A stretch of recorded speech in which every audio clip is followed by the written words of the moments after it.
Augustine जेबाकुमार के जीवन के बारे में हम बात कर रहे हैं और यह ऑगस्टीन जेबाकुमार की गवाही की वीडियो का दूसरा भाग है। मैं आप लोगों के सामने इस गवाही को इसलिए लाया हूं ताकि सुनने वालों का विश्वास बढ़े और प्रभु यीशु मसीह जो आपका और मेरा बुलाने वाला प्रभु है वो सच्चा और विश्वास योग्य है। इस बात की गवाही देते हुए ऑगस्टीन जेबाकुमार की जिंदगी के बारे में हम चर्चा कर रहे हैं। पहला भाग अगर आपने नहीं देखा है तो आप डिस्क्रिप्शन में उसका लिंक प्राप्त कर सकते हैं। पहले भाग को देखेंगे तभी यह भाग और भी खूबसूरती से समझ आएगा। तमिलनाडु में एक जवान लड़का जो प्रभु के लिए समर्पित था, उसे हिंदी का एक शब्द नहीं आता था, लेकिन प्रभु ने दर्शन के द्वारा उससे बात की और कहा कि तुझे बिहार जाना है। आखिर क्यों प्रभु तमिलनाडु में एक ऐसे लड़के को चुन रहा है और बोल रहा है बिहार जाने के लिए जिसे हिंदी नहीं आती? इसे समझने के लिए मैं आपको लिए चलता हूँ बिहार के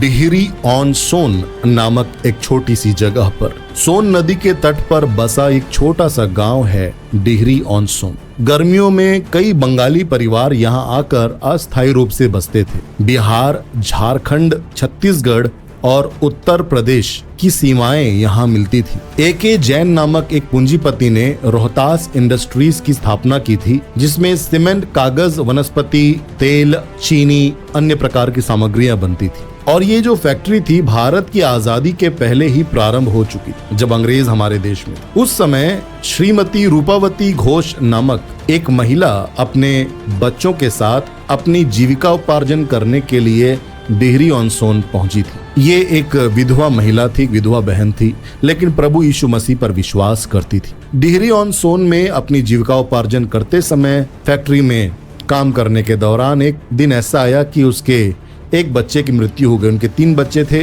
बहन रूपावती घोष के 3 बच्चे थे, उसमें से एक बच्चे की मृत्यु हो गई। और जब मृत्यु हुई तो बहन रूपावती घोष चाहती थी कि उसके बच्चे का जो अंतिम संस्कार है वो मसीही रीति से हो। चूंकि वहां पर कोई मसीही थे ही नहीं, उस पूरे क्षेत्र में ना कोई पासबान था, ना कोई चर्च था, ना मसीही लोग थे, तो आसपास के लोगों ने उस बच्चे का जो अंतिम संस्कार है गैर मसीही रीति से कर दिया, जिससे रूपावती घोष के अंदर एक इच्छा जागी कि इस क्षेत्र में कलीसिया होना जरूरी है और उसने प्रार्थना करनी प्रारंभ की। और उस समय बहुत से ब्रिटिश मिशनरीज उन क्षेत्रों में कार्य करते थे। तो उनमें से एक थी कैरोलिन पैंट और एक बहन थी सिल्विया बिडवेल। ये दोनों बहनें नर्स थीं, मेडिकल प्रोफेशनल थीं। उनके साथ मिलकर रूपावती घोष जी ने वहां पर छोटी सी आराधना सभा प्रारंभ की और साथ में एक हॉस्पिटल, छोटा सा एक हॉस्पिटल भी प्रारंभ किया जहां पर लोगों का इलाज किया जाता था। प्रार्थना सभा तो शुरू हुई लेकिन बहुत ही छोटे स्तर पर, कोई आध्यात्मिक जागृति नहीं थी। जो भी लोग प्रभु को थोड़ा बहुत जानने लगे उनमें भी कोई आत्मिक अग्नि नहीं भरी हुई थी, वे सब मरे हुए से प्रतीत हो रहे थे। 26 साल उन लोगों ने वहां पर लगातार कोशिश की, लेकिन जिस तरह का फल प्राप्त करना चाहिए था उस तरह का फल प्राप्त नहीं किया। ऊपर से उन दोनों ब्रिटिश बहनों को कैंसर की बीमारी हो गई और रूपावती घोष भी कैंसर से बीमार होकर प्रभु में सो गई। तो जो बचे लोग थे उस क्षेत्र में, जो विश्वासी लोग बचे हुए थे, उनमें से कुछ बहनें आपस में मिलकर प्रार्थना करने लगी और प्रभु यीशु मसीह के सामने प्रार्थना करते हुए उन बहनों ने प्रभु से विनती की कि प्रभु 26 सालों से ज्यादा तेरी दासी रूपावती घोष, बहन कैरोलिन तथा बहुत से लोगों ने प्रयास किया कि कलीसिया आगे बढ़े, प्रभु का कार्य आगे बढ़े, लेकिन शैतान हमेशा इसे रोकते आया है। हम आपसे विनती करते हैं प्रभु, एक दर्शन पाया हुआ एक युवक को आप यहाँ भेजिए, जो पवित्र आत्मा से भरा हुआ हो, जो प्रभु की सामर्थ से भरा हुआ हो, जो बच्चों से प्रेम करने वाला हो, युवकों को मार्गदर्शन देने वाला हो, सुसमाचार प्रचार में लगन दिखाने वाला हो, गीत गाने का गुण रखता हो, नेतृत्व का दायित्व उठाने में सक्षम हो। इस प्रकार के गुण जिसमें हो ऐसे एक युवक को भेजिए कहकर ये लोग प्रार्थना करने लगे। और इन बहनों ने डायरी में लिखकर इस प्रार्थना को रख लिया कि ये गुण होने ही चाहिए प्रभु जिसको आप भेजेंगे। क्योंकि उस क्षेत्र की जरूरत ऐसी थी। और जब 26 साल की संघर्षमयी सेवा के बावजूद भी डिहरी ऑन सोन तथा उस क्षेत्र में कलीसिया का कोई भी विकास नहीं हो पा रहा था, तब इन बहनों ने आहें भरकर प्रभु यीशु मसीह से प्रार्थना की। तब उस प्रार्थना के उत्तर के स्वरूप में प्रभु यीशु मसीह ने 2500 किलोमीटर दूर ऑगस्टीन जेबा कुमार को प्रार्थना के दौरान बिहार का नक्शा दिखाकर कहा, मेरे बेटे ऑगस्टीन, तुझे बिहार जाना है। कितना अद्भुत है मेरे प्रियो। 2500 किलोमीटर दूर बिहार में कुछ बहनें जो बहुत ज्यादा बाइबल विद्वान नहीं हैं, उन्हें नहीं पता कि बाइबल में क्या बातें लिखी हैं, लेकिन उन्हें इतना पता है यीशु मसीह प्रार्थना को सुनने वाला प्रभु है, जिंदा प्रभु है, और वे विश्वास से आंसू बहा बहा कर प्रार्थना कर रही हैं। और प्रभु यीशु मसीह उस प्रार्थना के उत्तर के स्वरूप में 2500 किलोमीटर दूर तमिलनाडु जैसे दक्षिण के राज्य में, जहां हिंदी न बोली जाती न समझी जाती है, वहां पर एक गैर हिंदी भाषी एक जवान लड़के से प्रभु बात कर रहे हैं कि तुझे बिहार जाना है। कितना अद्भुत है हमारा परमेश्वर। लेकिन इस घटना में एक और बात जो हमें सोचने पर मजबूर करती है कि आज भी तो कई बहनें होंगी इस दुनिया में, इस देश में, जो आंसू बहाकर प्रार्थना कर रही होंगी और प्रभु यीशु मसीह से कह रही होंगी, प्रभु मेरे क्षेत्र में एक ऐसे दास को भेज जो समर्पित हो, एक ऐसी दासी को भेज जो समर्पित हो। हमारे क्षेत्र में प्रभु तेरा कार्य हो, हमारी कलीसियाओं में तेरा कार्य हो, हमारे जीवनों में तेरा कार्य हो, कहकर रो रही होंगी ऐसी बहनें, ऐसे भाई। तो उनके आंसुओं की प्रार्थना के बदले क्या प्रभु आपको बुला रहे हैं? क्या आपके जीवन में प्रभु यीशु मसीह की बुलाहट आपको सुनाई दे रही है? कठिन जगहों पर जब प्रभु जाने बोलेगा, तब क्या पवित्र आत्मा की ओर से सामर्थ आप महसूस करेंगे? और एक और चिंता का विषय यह है कि पूरे उत्तर भारत में प्रभु को कोई भी ऐसा व्यक्ति नहीं मिला जो उन गुणों को धारण करता हो जो वो बहनें प्रार्थना कर रही। ऐसा क्यों? अर्थात समर्पण करने वालों की कमी है, समर्पित जीवन जीने वालों की कमी है। इसलिए तो प्रभु को 2500 किलोमीटर दूर एक गैर हिंदी भाषी व्यक्ति से कहना पड़ा, मेरे बेटे तू बिहार जा। प्रभु समर्पित लोगों को बुलाता है, जो सच्चाई और खराई से यीशु के साथ चलते हैं, प्रभु उन्हें बुलाते हैं। अब ये विचार करने का विषय है कि पूरे उत्तर भारत में, मध्य प्रदेश में, छत्तीसगढ़ में, महाराष्ट्र में क्या प्रभु को कोई नहीं मिला? नहीं मिला। इसलिए प्रभु ने ऑगस्टीन जेबा कुमार को बुलाया। क्या आप तैयार हैं कि आज अगर कोई बहन कहीं रो रही हो, कोई भाई कहीं रो रहा हो, तो प्रभु यीशु मसीह उसकी प्रार्थना के उत्तर के स्वरूप में अगर किसी को बुलाना चाहे तो क्या आप कहेंगे, प्रभु मैं यहाँ हूँ, मुझे भेज? लेकिन ऑगस्टीन जेबा कुमार को नहीं पता था कि बिहार में कोई प्रार्थना कर रहा है, इसलिए प्रभु बुला रहा है। ऑगस्टीन जेबा कुमार को समझ नहीं आ रहा था कि प्रभु मुझे बिहार जाने को क्यों कह रहा है। रेवरेंड जॉन प्रिंटस, जिनसे ऑगस्टीन जेबा कुमार ने चर्चा की थी कि प्रभु मुझे बुला रहे हैं, 1 महीने के लिए मैं बिहार जाना चाहता हूँ। रेवरेंड जॉन प्रिंटस ने कुछ लेटर लिखा बिहार के कुछ लोगों को और कहा कि एक जवान लड़का है जिसको प्रभु ने दर्शन दिया है और वो बिहार जाना चाहते हैं। तो वहां पर कुछ लोग बड़े आनंदित हुए और आनंद के साथ उन्होंने रिप्लाई भेजा कि आप उस लड़के को, उस जवान भाई को भेजिए, हम सारा खर्चा उठाएंगे उनके आने जाने का और उनके रहने का।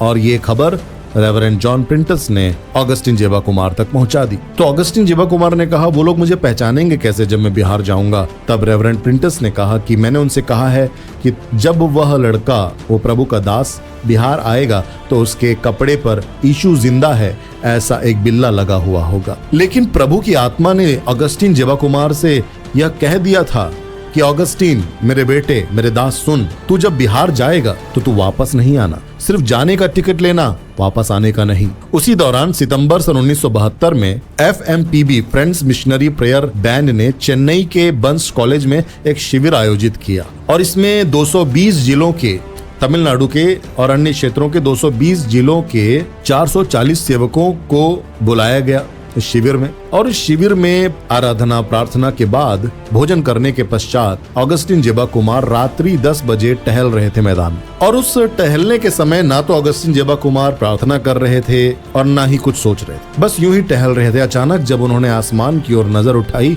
तो एक चमकदार अक्षरों में लिखा हुआ एक बड़ा सा एक उन्हें 13 अक्टूबर लिखा हुआ दिखाई दिया। जैसे ही ऑगस्टीन जेबा कुमार ने आसमान की ओर देखा, 13 अक्टूबर ऐसा लिखा हुआ अक्षर जो चमक रहा था, इस प्रकार का एक दर्शन खुली आंखों से जेबा कुमार ने देखा। तब ऑगस्टिन जेबा कुमार ने यह विचार किया कि इसका अर्थ क्या होगा, 13 अक्टूबर को क्या है। तब एक आवाज आई, प्रभु की आवाज आई कि 13 अक्टूबर को नौकरी छोड़कर बिहार चले जाओ। लेकिन जैसे मूसा को प्रभु यीशु मसीह ने कहा था कि तू मिस्र जा और फिरौन के सामने जाकर मेरी ओर से बात करना कि मेरी प्रजा को छोड़ दे, तब फिरौन के सामने जाने से डरने लगा था मूसा। और मूसा ने कहा कि प्रभु मैं तो बोलने में भद्दा हूँ, मेरे पास ये कमियां हैं, मैं नहीं जा सकता। मेरी जो सिचुएशन है वो ऐसी है प्रभु कि मैं नहीं जा सकता। मेरी परिस्थितियां मुझे नहीं जाने दे रही हैं प्रभु, मेरे पास बहुत सी जिम्मेदारियां हैं। मूसा ने जिस प्रकार परमेश्वर के सामने बहाने बनाए, ऑगस्टिन जेबा कुमार भी कई बहाने बनाने लगे और वे कहने लगे प्रभु मेरी कंपनी मुझे नहीं छोड़ेगी, जिस कंपनी में मैं काम कर रहा हूँ वहां इस्तीफा अगर दूंगा भी वे इस्तीफा मंजूर नहीं करेंगे, मेरे घर वाले तैयार नहीं होंगे और अन्य बहुत से बहाने। तब जब लगातार ऑगस्टिन जेबा कुमार ये कहकर मुकर रहे थे प्रभु आप मुझे क्यों भेज रहे हैं, और अंदर ही अंदर ना जाने की इच्छा थी, बिहार नहीं जाना चाहते थे ऑगस्टिन जेबा कुमार, अचानक ही ऑगस्टिन जेबा कुमार को एक दर्शन दिखाई दिया और उन्होंने आकाश में अपनी खुली आंखों से देखा 2 सौम्य आंखें, बहुत ही खूबसूरत और दिव्य आंखें थीं। वो प्रभु यीशु मसीह की आंखों को ऑगस्टिन जेबा कुमार ने देखा और उन आंखों से आंसू बह रहे थे। और इस दिव्य दृश्य को देखकर, इस अलौकिक और अद्भुत दृश्य को देखकर वे अभी आश्चर्य से भरे ही हुए थे कि पवित्र आत्मा की आवाज गूंज उठी और प्रभु यीशु मसीह की आवाज ऑगस्टिन जेबा कुमार को सुनाई दी, बेटे यदि तू नहीं जाएगा मेरे पास और कोई नहीं है। बेटे अगर तू नहीं जाएगा तो मेरे पास और कोई नहीं है, मेरे पास और कोई नहीं है। मेरे बेटे अगर तू नहीं जाएगा तो मेरे पास और कोई नहीं है। यह आवाज ऑगस्टिन जेबा कुमार ने सुनी और प्रभु यीशु मसीह की आवाज जब उन्होंने सुनी और वो आंसू बहते हुए आंखों का दृश्य उनके सामने था, वे प्रभु यीशु मसीह के सामने साष्टांग दंडवत कर कर कहने लगे और मुख के बल गिरकर कहने लगे प्रभु प्रभु मैं यहाँ हूँ मुझे भेज, प्रभु मैं यहाँ हूँ मुझे भेज। खोए हुए और नष्ट हो रही प्रजा के प्रति, मानव जाति जो लगातार नष्ट हो रही है उसके प्रति उस प्रभु के अनादि प्रेम को ऑगस्टिन जेबा कुमार ने महसूस किया। ओ वो आंसू बहने वाली आंखों को जब ऑगस्टिन ने देखा, उसके हृदय के भीतर भी प्रभु यीशु मसीह की वह वेदना जागृत हो उठी खोए हुए लोगों के विषय में। और उन्होंने उसी दिन उस मैदान में हाँ कह दिया उस बुलाहट को जो प्रभु यीशु मसीह की ओर से स्पष्ट बुलाहट थी। बिहार के बारे में उन्होंने पता किया कि बिहार कैसी जगह है, तो बिहार के बारे में उन्हें पता चला कि बिहार वास्तव में मिशनरियों का कब्रिस्तान है। उस समय उस कालखंड में बिहार में बहुत ज्यादा अपराध हुआ करते थे, अपराधों की नगरी मानी जाती थी, गुंडा राज है वहां पर ऐसा कहा जाता था। मिशनरियों का कब्रिस्तान, प्रभु के लोग अगर वहां पर जाते तो उन्हें मार दिया जाता था। लूटपाट तो बहुत आम बात थी। ऑगस्टिन जेबा कुमार को पता चला कि वहां की आबादी बड़ी हठीली है, धर्म भाषा विरोधी लोग हैं, असुविधाजनक मरुभूमि और रेगिस्तान है, डकैती के लिए राज्य बहुत प्रसिद्ध है, खून खराबे के लिए प्रसिद्ध है, छोटी छोटी बातों में हत्याएं हो जाती हैं। इस प्रकार की बात बिहार के बारे में सुनकर भी, जैसे कालेब ने विश्वास के द्वारा बोला था कि वो पहाड़ मुझे दे दो, वो पहाड़ी मुझे दे दे, क्योंकि यहोवा ने मुझसे वायदा किया है। भले ही वहां पर अनाक वंशी रहते हों, भले ही वहां बड़े बड़े दानव रहते हों, तो भी क्या, परमेश्वर मेरे साथ होने से भय की जरूरत नहीं है, डर की जरूरत नहीं है। मन ही मन उसने निर्णय किया कि मैं जाऊंगा, क्योंकि मेरा प्रभु अब मेरे साथ है। ना तो बल से होगा ना शक्ति से, पर प्रभु की आत्मा के द्वारा सब कुछ हो सकता है। इस विश्वास के द्वारा ऑगस्टिन जेबा कुमार ने आगे बढ़ने का निर्णय लिया। उस बुलाहट को हाँ कह दिया मेरे प्रियो, हाँ कह दिया। उन्होंने अपना रेजिग्नेशन लेटर, अपना त्याग पत्र डाक के द्वारा भेजा, क्योंकि उन्हें डर था अगर वे अपना त्याग पत्र देने के लिए सामने जाएंगे अपने अधिकारियों के, उनके अधिकारी मना कर देंगे और त्याग पत्र स्वीकार नहीं किया जाए। उसके बाद उन्होंने अपने माता पिता से दूरभाष यंत्र के द्वारा, फोन के द्वारा उनको बताया कि ऐसी ऐसी बात है, मैं नौकरी छोड़ रहा। पूरे घर में विलाप का एक दृश्य क्रिएट हो गया। पागलों की तरह उनकी माँ बर्ताव करने लगी कि ये लड़का पागल हो गया है। जिस बात का डर था ऑगस्टिन ऑगस्टिन जेबा कुमार को वैसा ही प्रतीत होने लगा और ऑगस्टिन जेबा कुमार की मम्मी ने, उनकी मां ने कहा कि बेटा तू तुरंत घर आ। ऑगस्टिन जेबा कुमार ने अपने घर की ओर की यात्रा करने के लिए बस पकड़ी। 14 घंटे तक बस के उस यात्रा में प्रभु के साथ समय बिताते रहे, प्रार्थना करते रहे। जैसे ही वे अपने घर पहुंचे, पूरे घर में मातम मच गया और उनके माता पिता रोने लगे, उनके घर के सारे सदस्य रोने लगे, आसपास के सारे लोग एकत्रित हो गए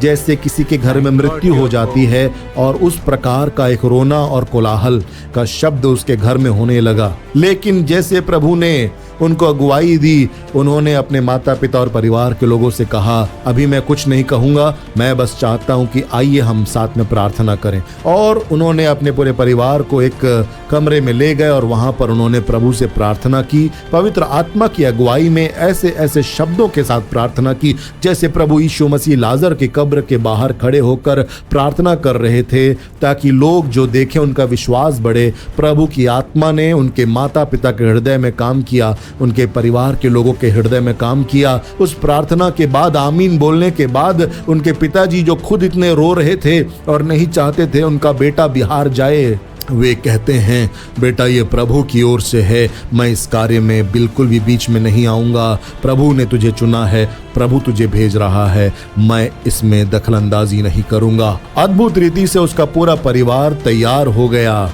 ये प्रभु का ही कार्य था। जब उनके पूरे परिवार को पता चला कि ऑगस्टिन बिहार जाने की सोच रहे हैं, सब बहुत डर गए, लेकिन उनसे मिलने के लिए आए।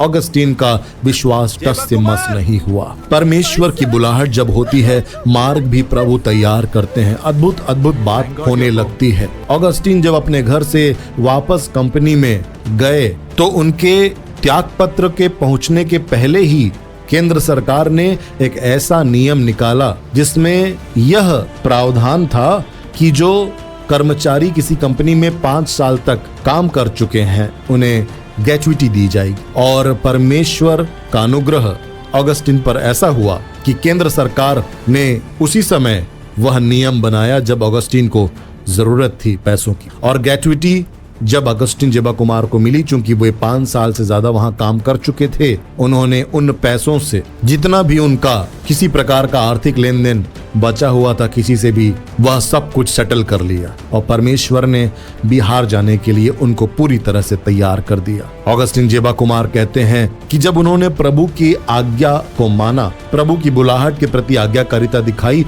तो भारत सरकार के कानून को भी परमेश्वर ने बदल दिया। हमारा प्रभु अद्भुत और महान परमेश्वर है। मेरे प्रियो, आप कमेंट में लिखिए, मेरा प्रभु अद्भुत और महान परमेश्वर है। ये गवाही जो ऑगस्टिन जेबा कुमार जी की है, जिस किताब से ली गई है, उस किताब का नाम है और कोई है ही नहीं। इस किताब को अगर आप प्राप्त करना चाहते हैं तो मैं फिर से बता दूं कि 9893280391 पर आप मैसेज करके पूछ सकते हैं कि हम इस किताब को खरीदना चाहते हैं, कैसे खरीदेंगे। तो जब आप खरीदेंगे तो आपके पास हार्ड कॉपी में ये किताब संस्था के द्वारा पहुंचा दी जाती है। हम आपको बताएंगे कि आप इसे कैसे प्राप्त कर सकते हैं। व्हाट्सएप में मैसेज कीजिए। और अगर आपके पास पैसे नहीं हैं, अगर आप नहीं खरीद सकते, तो हमारी ओर से एक छोटा सा PDF आपको दिया जाएगा जिसमें प्रभु के इस दास के जीवन का संक्षिप्त परिचय आप पढ़कर आशीष प्राप्त कर सकते हैं। तो अगर आप इसे प्राप्त करना चाहते हैं तो 9893280391 इस नंबर पर आप मैसेज कीजिए और हम सीधे आपके फोन में ये PDF फॉर्मेट भेज देंगे। और साथ साथ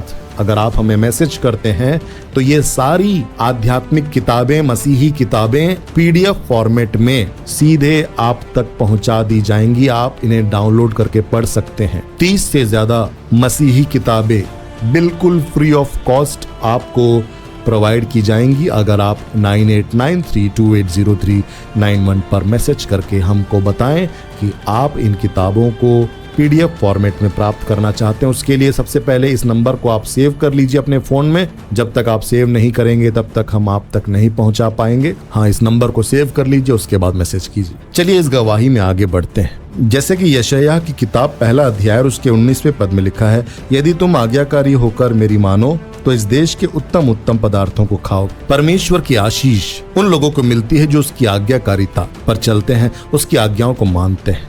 ऑगस्टिन जेबा कुमार ने प्रभु की आज्ञा मानकर अपनी नौकरी छोड़ दी। ये फैसला भावनाओं में बहकर किया गया फैसला नहीं था। ऑगस्टीन जेबा कुमार को कई बार कंफर्मेशन मिला, कई बार। ऐसा नहीं कि एक बार प्रभु ने बोला तो नौकरी छोड़ दी, क्योंकि ये बहुत ही जिम्मेदारी की बात। प्रभु ने कईयों बार भविष्यवाणी के द्वारा, दर्शनों के द्वारा, स्पष्ट वचन के द्वारा ऑगस्टीन जेबा कुमार से बात की और परमेश्वर ने स्वयं ऐसी परिस्थितियां उत्पन्न की, हर प्रकार से सहायता की कि ऑगस्टीन जेबा कुमार वह कर सके। और प्रभु की आज्ञा के अनुसार अब वे नौकरी छोड़कर, तमिलनाडु को छोड़कर बिहार में सेवा करने के लिए प्रस्थान करने को तैयार हो गए। अपना परिवार छोड़कर, अपना देश, अपना राज्य छोड़कर किसी ऐसे जगह में जाना, किसी ऐसी जगह में जाना जहाँ की भाषा आपको नहीं पता, आसान नहीं है। सच में जब उत्तर भारत में, आज तो बहुत सारे लोग प्रभु को जानते हैं, आप जितने लोग मुझे हिंदी में सुन रहे हैं, और अगर आप उत्तर भारत में रहते हैं, नॉर्थ इंडिया या मध्य प्रदेश, छत्तीसगढ़, महाराष्ट्र, तो आपको पता होगा कि एक ऐसा समय था जब दक्षिण भारत से बहुत से पासबान, बहुत से पास्टर्स उत्तर भारत में आए। और सोचिए उन सब लोगों का समर्पण कि उन्हें भाषा नहीं आती थी, अनजान लोगों के बीच में वे आए और केवल यही उद्देश्य कि प्रभु यीशु मसीह की आज्ञा करें। परमेश्वर के उन सारे दासों के बारे में आने वाले दिनों में मैं इस चैनल में वीडियोस लेकर आऊंगा, जिससे आपका विश्वास मजबूत होगा, आप मसीही जीवन में ऊंचे उठाए जाएंगे। हालेलुया। तो वो सारे प्रभु के दास हमारे लिए आदरणीय है, क्योंकि सच में प्रभु का धन्यवाद हो ऐसे उन अद्भुत दासों के लिए जिन्होंने परिश्रम किया, और आज उस परिश्रम का फल हम देखते हैं कि बहुत सारे लोग शैतान के राज्यों से छूटकर परमेश्वर के राज्य में प्रवेश कर प्रभु यीशु मसीह को अपना उद्धारकर्ता स्वीकार करके अनंत जीवन पा रहे हैं। तो ऑगस्टीन जेबा कुमार जब अपना राज्य, अपना परिवार छोड़कर बिहार की ओर जाने का निर्णय लेते हैं, तब उनको विदाई देने के लिए 19 अक्टूबर के दिन बहुत सारे लोग जमा होते हैं। एक बड़ी भीड़ चेन्नई सेंट्रल स्टेशन पर जमा हुई। कलीसिया के लोग और उनके साथ सेवा करने वाले अन्य पास्टर्स, सहसेवक वहां पर थे। भाई भास्कर दास नामक एक प्रभु के दास ने विदाई समारोह में प्रचार किया और कहा कि ऑगस्टीन, परमेश्वर ने तुझ पर कालेब की आत्मा डाली है। ऐसा कहते हुए प्रभु के वेदास भावुक होकर रोने लगे। यह सब देखकर लोगों की आंखें नम हो गई, और उन लोगों के मन में सबसे ज्यादा डर इसी बात का था कि ऑगस्टीन बिहार तो जा रहा है, लेकिन क्या हम उसे दोबारा देख पाएंगे, क्योंकि बिहार सच में इतना ज्यादा बदनाम था। क्या ऑगस्टीन को हम दोबारा देख पाएंगे, हम नहीं जानते। लेकिन वे सब प्रार्थना कर रहे थे। एक बुजुर्ग जिनका नाम अल्फ्रेड था, ऑगस्टीन को गले लगाकर कहने लगे, बेटा ऑगस्टीन, जब मैं जवान था तो परमेश्वर ने भी मुझे बुलाया था। परमेश्वर ने मुझसे कहा था कि मैं भी उसकी सेवा के लिए निकलूं, लेकिन मैंने उसकी बुलाहट को नकार दिया और मैंने खदानों में मैनेजर का काम करना स्वीकार किया। नौकरी और पैसे के लालच में मैंने सेवकाई का इनकार कर दिया। आज मैं पछताता हूँ, मेरा जीवन बर्बाद हो गया ऑगस्टीन। यह कहकर वह सिसक कर रोने लगा और ऑगस्टीन से कहा कि तूने बहुत अच्छा निर्णय लिया है मेरे बेटे, परमेश्वर के आज्ञा को तूने माना है और उस बुलाहट को हाँ कहकर तूने बहुत अद्भुत निर्णय लिया है। ऑगस्टीन जेबा कुमार ट्रेन में चढ़ गए। सभी अपने हाथों को हिलाकर ऑगस्टीन जेबा कुमार को विदा करने लगे, लेकिन जब ट्रेन स्टेशन से छूट गई, ऑगस्टीन जेबा कुमार की नींदें उड़ गई, क्योंकि अब वे सोचने लगे मैं कैसे उस राज्य में पहुंचूंगा और क्या करूंगा। मुझे तो भाषा भी नहीं आती, मुझे कुछ भी नहीं पता। लेकिन विश्वास के द्वारा वह निकल पड़ा। जब इस प्रकार के बहुत से विचारों से ऑगस्टीन जेबा कुमार डर रहे थे, तब परमेश्वर की आवाज उसके मन में गूंजी और वह वचन प्रभु की आत्मा ने ऑगस्टीन जेबा कुमार को याद दिलाया, जैसा यशायाह 51 अध्याय और उसके 2 पद में लिखा हुआ है, अपने मूल पुरुष अब्राहम और अपनी माता सारा पर ध्यान करो। जब वह अकेला था तब ही से मैंने उसको बुलाया और आशीष दी और बढ़ा दिया। प्रेरितों के काम 18:10, क्योंकि मैं तेरे साथ हूँ और कोई तुझ पर चढ़ाई करके तेरी हानि ना करेगा, क्योंकि इस नगर में मेरे बहुत से लोग हैं। इस प्रकार के वचनों के द्वारा प्रभु ने ऑगस्टीन जेबा कुमार को शांति और सांत्वना दी। अब इस यात्रा में धन्यवाद का भजन गाते हुए निर्जल देशों में भी जल की धारा बहा सकने वाले उस परमेश्वर की बुलाहट और उसकी सच्चाई को देखते हुए ऑगस्टीन जेबा कुमार अब आगे बढ़ रहे हैं। आप कल्पना करके देखिए, आप ट्रेन में अकेले बैठे हुए हैं आपको हिंदी नहीं आती और आप एक ऐसे राज्य में जा रहे हैं जहाँ की संस्कृति, जहाँ की भाषा, जहाँ का पहनावा कुछ भी आपको नहीं पता है, लेकिन प्रभु की आवाज़ सुनकर आप जा रहे हैं। ये विश्वास का बहुत बड़ा कदम है। छोटे से छोटा 1000 हो जाएगा, सबसे दुर्बल एक सामर्थी जाति बन जाएगी। मैं यहोवा हूँ, ठीक समय पर यह सब कुछ करूँगा। जहाँ जहाँ तू जाएगा मेरे बेटे, वहाँ वहाँ मैं तेरा परमेश्वर यहोवा तेरे संग रहूंगा। ये सारी प्रतिज्ञाएं तरंग की नाई, बार बार लहरों की नाई ऑगस्टिन जेबा कुमार से टकराते रहे और परमेश्वर की आत्मा ने उससे कहा, ऑगस्टीन किसी भी बात की अपेक्षा मत करना, तेरा सबसे बड़ा पुरस्कार मैं स्वयं हूँ। तेरा दान, तेरा सम्मान सब मैं हूँ। ये लग्जरी, दुनिया की लग्जरी की ओर ध्यान मत करना। दुनिया के ऐशो आराम, बड़े बड़े कार और बड़ी बड़े आदर सत्कार का ध्यान मत करना मेरे बेटे। तेरा आदर सत्कार मैं स्वयं, तेरा सबसे बड़ा प्रतिफल मैं स्वयं हूँ। परमेश्वर की आत्मा ने बार बार उससे उस यात्रा में कहा। परमेश्वर ने उस ट्रेन की यात्रा में ऑगस्टिन जेबा कुमार से वायदा किया कि मैं तेरे संग उत्तर और दक्षिण से हजारों आबादी खड़ा करूंगा, तेरे लिए मैं अद्भुत कार्य करूंगा मेरे बेटे। परमेश्वर के सामने उसी समय अपनी सेवकाई को लेकर ऑगस्टिन जेबा कुमार ने कुछ संकल्प किए कि प्रभु, जब मैं सेवकाई करने के लिए जा रहा हूं, जब आप मुझे भेज रहे हैं, तो ये संकल्प मैं तेरी आत्मा के सामने करता हूं, तेरे सामने करता हूं। ऐसा कहकर उसने परमेश्वर के सामने संकल्प लिया। जितने भी पास्टर्स हैं, जितने भी सेवक हैं और जितने लोग सेवा करना चाहते हैं प्रभु यीशु मसीह की, जिनके जीवनों में बुलाहट है, जो मसीही विश्वासी भाई बहन हैं, अगर आप इन संकल्पों को ध्यान से सुनेंगे तो आपका जीवन भी निश्चय ही आशीषित होगा। सबसे पहला निर्णय ऑगस्टिन जेबा कुमार ने किया कि मैं अपनी आवश्यकताओं को किसी को नहीं बताऊंगा और सिर्फ प्रार्थना के द्वारा ही परमेश्वर के सामने अपनी आवश्यकताओं को रखूंगा। दूसरा जो निर्णय ऑगस्टिन जेबा कुमार ने कहा कि चाहे प्राण चला जाए, कर्जा नहीं लूंगा। सेवकाई करते समय कर्जा नहीं लूंगा। ये साफ उनका प्रण था प्रभु के सामने। चाहे कुछ भी हो जाए, चाहे जान चली जाए, मैं कर्ज नहीं लूंगा, कर्ज नहीं लूंगा। तीसरा प्रण उन्होंने लिया, एक भी कार्य ऐसा नहीं करूंगा जिसमें फिजूल खर्ची हो। धन का सही उपयोग करूंगा प्रभु। सामान्य जीवन शैली जीऊंगा। विनम्रता और त्याग का मैं आजीवन पालन करूंगा। एक त्याग का जीवन जीऊंगा, ऐसा उन्होंने प्रण लिया प्रभु के सामने। चाहे कुछ भी हो जाए, अगला जो प्रण प्रभु के सामने उन्होंने लिया, अगला जो फैसला उन्होंने प्रभु यीशु मसीह के सामने लिया, वह यह था, प्रभु चाहे कुछ भी हो जाए, कलीसिया स्थापित किए बिना और कुछ लोगों को बपतिस्मा दिए बिना तमिलनाडु अब वापस नहीं लौटूंगा। सादा जीवन, सादगी और विनम्रता और त्याग का जीवन जीता रहूंगा। अगला प्रण जो प्रभु के सामने, अगला जो संकल्प उन्होंने लिया, वह था कि मैं सच्चाई का प्रचार करूंगा। सताए जाने पर भी सच्चाई का प्रचार करूंगा और सच्चाई के साथ, सत्यता के साथ, सत्य के साथ किसी भी प्रकार का समझौता नहीं करूंगा। झूठी प्रशंसा पाने के लिए मैं कोई भी आशा किसी से नहीं लगाऊंगा। मुझे किसी भी प्रकार की प्रशंसा की आस नहीं होगी। किसी मनुष्य की प्रशंसा मुझे नहीं चाहिए, मुझे परमेश्वर की प्रशंसा चाहिए। सच्चाई के प्रचार के लिए, वचन के प्रचार के लिए कितना भी सताया जाऊं, मैं उस वचन में किसी भी प्रकार की मिलावट नहीं करूंगा। वचन को कानों की खुजली के अनुसार प्रचार नहीं करूंगा। ऐसा उन्होंने प्रभु के सामने निर्णय लिया। पाप के विरुद्ध लड़ते लड़ते अगर लहू भी बहाना पड़े तो भी पीछे नहीं हटूंगा। ऐसा प्रभु के उस दास ने प्रण लिया। आत्माओं के लिए बोझ हर स्थिति में बनाए रखूंगा और खोए हुए लोगों के लिए रो रो कर रोज मैं प्रार्थना करूंगा। ऐसा निर्णय ऑगस्टिन जेबा कुमार ने प्रभु के सामने किया। अगला जो प्रण प्रभु के सामने, अगला जो संकल्प प्रभु के सामने प्रभु के दास ऑगस्टिन जेबा कुमार जी ने लिया, वह था कि परमेश्वर की दी हुई सेवा को ही करूंगा। अनचाही सेवा में कभी भी कदम नहीं रखूंगा। जो काम प्रभु ने सौंपा है केवल उसी पर फोकस करूंगा। अपने मन के अनुसार सेवकाई नहीं करूंगा, पवित्र आत्मा की अगुवाई में ही सेवा करूंगा। धैर्य रखूंगा जब तक परमेश्वर का मार्गदर्शन स्पष्ट ना हो जाए। जल्दीबाजी में कोई भी कदम नहीं उठाऊंगा। ऐसा प्रभु के दास ने संकल्प किया। हाथ भर का, मुट्ठी भर का एक छोटा सा बादल जब तक दिखाई ना दे तब तक मैं पीछे नहीं हटूंगा।